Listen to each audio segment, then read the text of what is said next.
Hello and welcome. We're quickly going to look at the 2024 paper, the woordstructure. Before we do that, just please remember that something like woordstructure is definitely something that you'll find in these books. Okay, there's a comprehensive list in this purple book of every possible thing that they can ask, and you can really actually study for this section and nail it.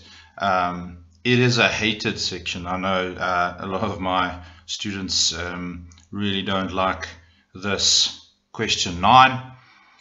It's where they ask these one-word things, okay, and there's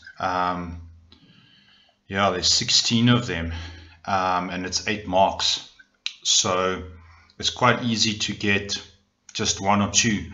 But if you put in a little bit of work here, and you learn that section in the purple book, the one-word answer pack, that's what it's called, you can't go wrong.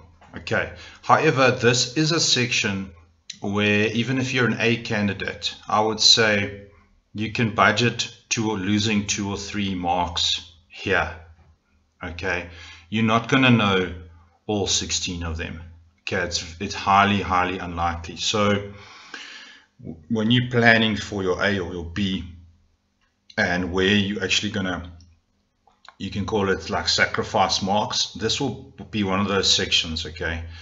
And then the other place will obviously be in the comprehensions. You're not going to get everything in the comprehensions, but yeah, for the other sections you can scoop marks quite nicely. But if you put in a bit of effort, you'll see that the same things keep popping up and you can learn them. Okay, I hope that makes sense. Okay, so here we have a cartoon, a man working in the garden. His neighbor is leaning across the fence, smoking. There's 2 dogs there. And he says, "Oh Fani, weet jy wat gaan erger wees as vlak 5 inperking?" So they're talking about, remember how we had the lockdown. Okay, so they're talking about lockdown levels, and then also vlak 4 inperking, net met fase 5 beurtkrag. That'll be worse. So beurtkrag is load shedding, right? Okay, so remember when we had load shedding and lockdown, it was a horrible time. Okay, so don't waste too much time there. Just go and you actually don't really have to even look at this. So alright, and then they give you the instructions and you only write one word. Okay, so dit is nou autumn, gee die correcte woord in Afrikaans. So autumn is of course herfst, okay? So you've got to learn the seasons in Afrikaans. So the seasons will quite often pop up: somer, winter, lente, and herfst. Okay, so either you're going to know that or you're not, but if you learn it, there's a chance they'll ask it. They keep coming up again and again. En Fani maak sy tuin skoon. Hy gaan die gras snyer of gras snyer. Okay, this is an easy one. Everything in Afrikaans is one word. Alright, so if it's a choice between 2 words and 1 word, you're always going to pick the 1 word. Want die gras is baie lank. Okay, lang is the adjective. Die lang gras, if it's describing the noun, but if the adjective is after the noun, die gras is lank. Okay, that keeps popping up. It's also in my one-word action or one-word answer pack thing that's in the book. If you work through that pack, it'll take you an hour. You can learn. You can almost get full marks for this. Okay, dit is 'n warm dag en Fani is al. Okay, so intensiewe forme, you must know all of them. There's a comprehensive list in the book. So you're going to use pop nut. Okay, all the intensive forms are always one word. Okay, hy is besig al die blaar. So they ask you for the meervoud. In the past now they're telling you what they want. That's quite cool. In the past they didn't. So blaar changes to blare. Okay, that you must get. Meervoude learn it from the purple book. Daar is 'n klein hoop, so small, so they want a diminutive, verkleining. So you drop one O, and you go hoopie. Okay, careful, it's not hoopie. Alright, tempting to have a double O there. It's wrong. Even Afrikaans people often spell that wrong. Okay, hy het ook die. Okay, so now it's the deelwoord. So now there's a whole section on deelwoorde where you learn them. They have their favorites. I flagged those in the book. You know, you can really get this. Okay, and breek, gebreekte. Okay, gebreekte. It's just a deelwoord rule. You can learn that. You don't have to get that wrong. Fanny's buurman or bureman lê met sy arms. It's the middle one. Okay, that beer is beer. Okay, so it's not his beer, man. It's his neighbor.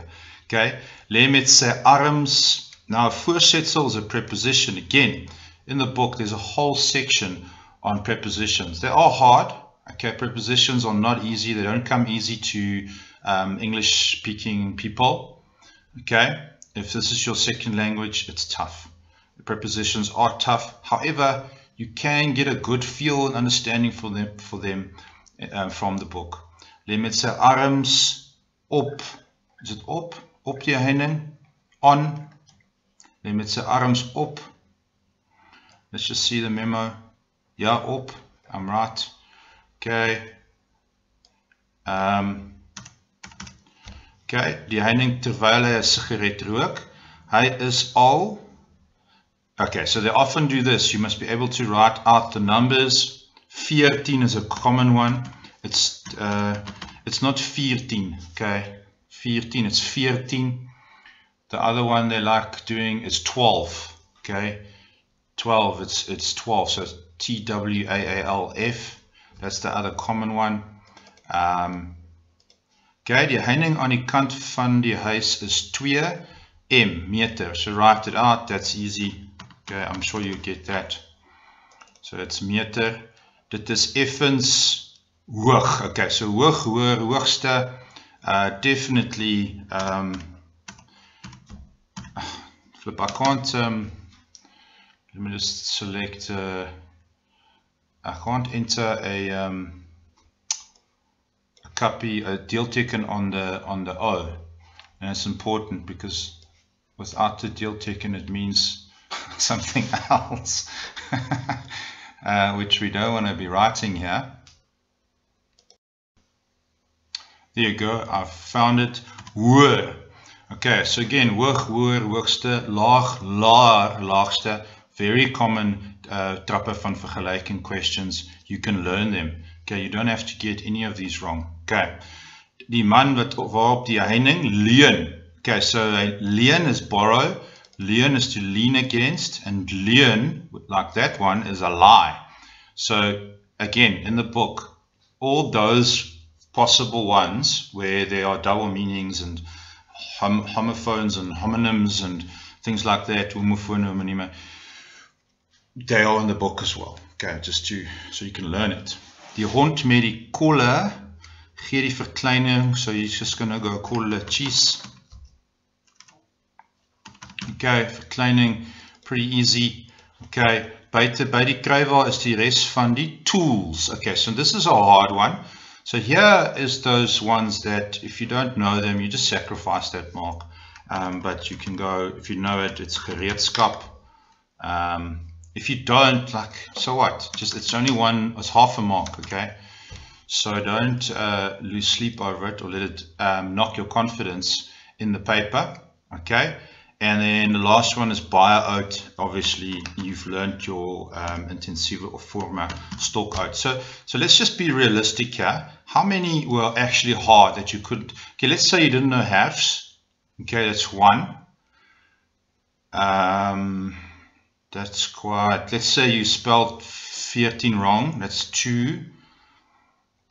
And you didn't know gereedskap. That's 3. So you're still walking out with 6.5 out of 8, which is fine.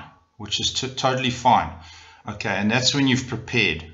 Okay, but if you don't prepare for this section, man, it's going to bite you.